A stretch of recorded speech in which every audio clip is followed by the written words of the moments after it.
Hey everyone, welcome back to Build Break and Beyond, and on today's episode I buy the cheapest Volvo S60R in the world.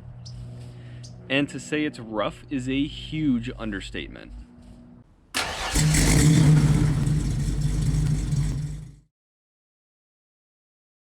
Yes, your speakers are working correctly, unlike my microphone that decided to cut in and out whenever it felt like it.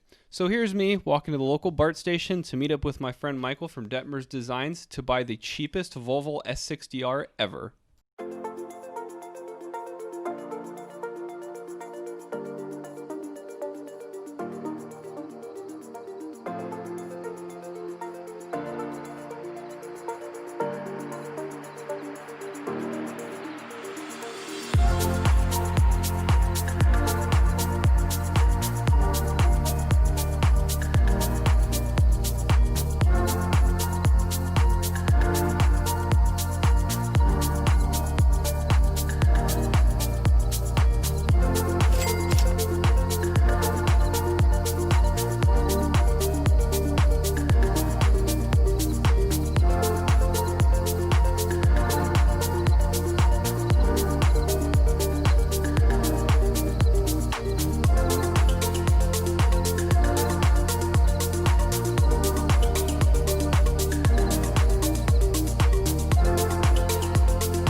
And there she is, the cheapest S60R in the world. I've seen S60Rs go for $5,400, $3,600, even $2,500 with a salvage title, but this one with a clean title only set me back $1,300.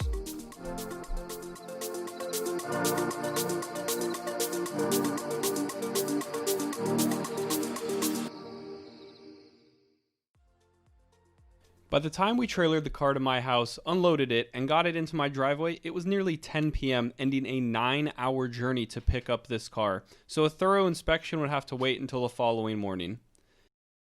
But first, I had to move it behind the garage, the only place we have space for another project. My wife is a very tolerant person.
I got my gloves and my bucket and set to work cleaning out the car.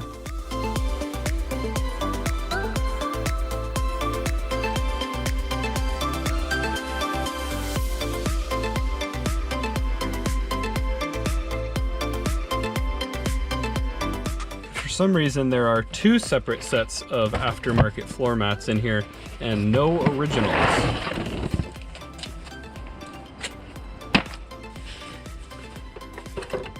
Wait a minute. Oh my god.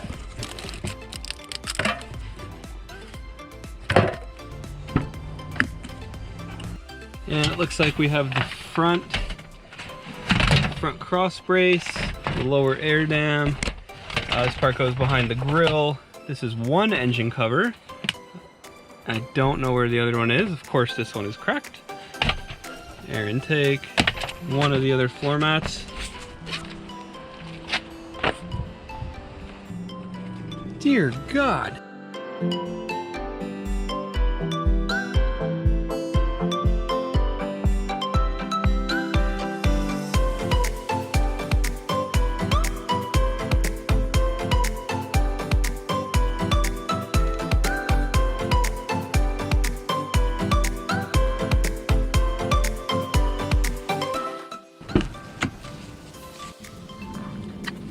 Finding random fuses around the car, nowhere near a fuse box, is never that comforting.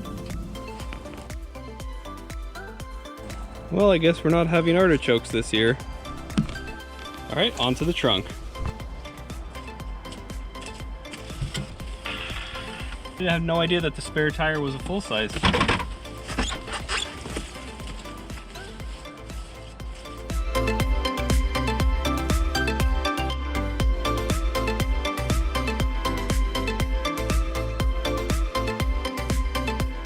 So I think this trunk is pretty telling of the previous owner of the car. This is completely covered in surface rust, which means that this had water intrusion.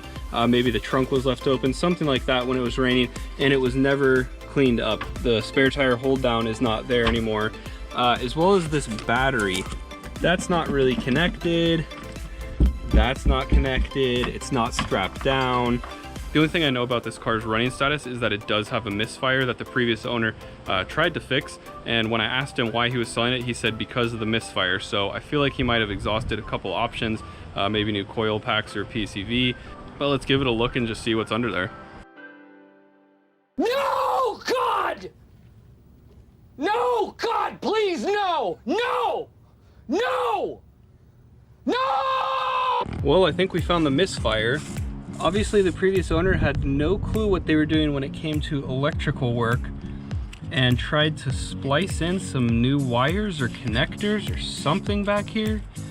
Oh, these are all unshielded now. They're unprotected. Ah, yeah, excellent. Home Depot connectors. And of course, it goes into the main wiring harness right down there.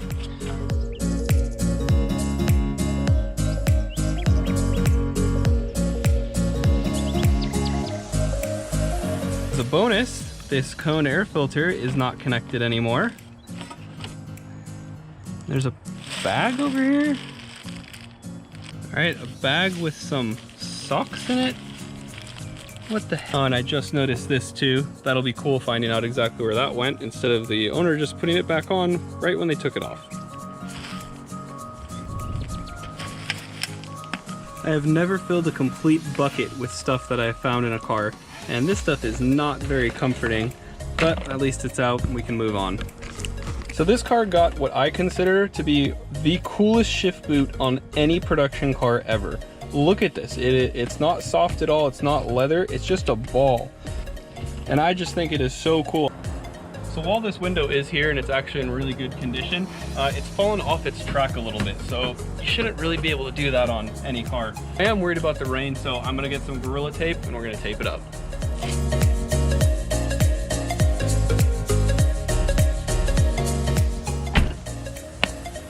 That's as good as new, that's pretty much factory. So the R-specific engine cover, which goes about right here, is gone. He did tell me that one of the engine covers melted off. I probably should have taken that as a note. There's definitely a lot of things that we can do to make this go back to not running poorly. First, by replacing all of these wires with actual ones that are from another Volvo that we will go to the junkyard for. But before we do that, let's see how it runs.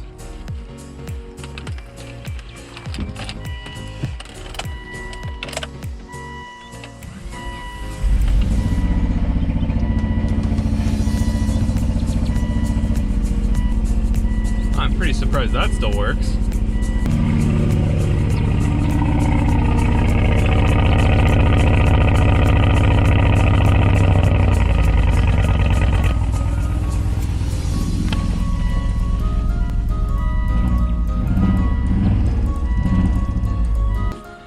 So this exhaust is aftermarket. It's a Borla muffler.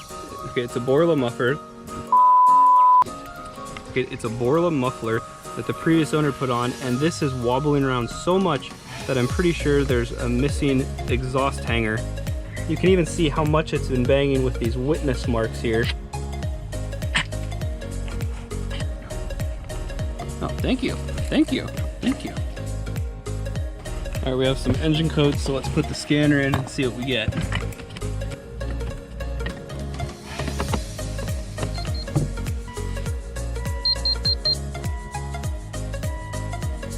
Only 2 codes.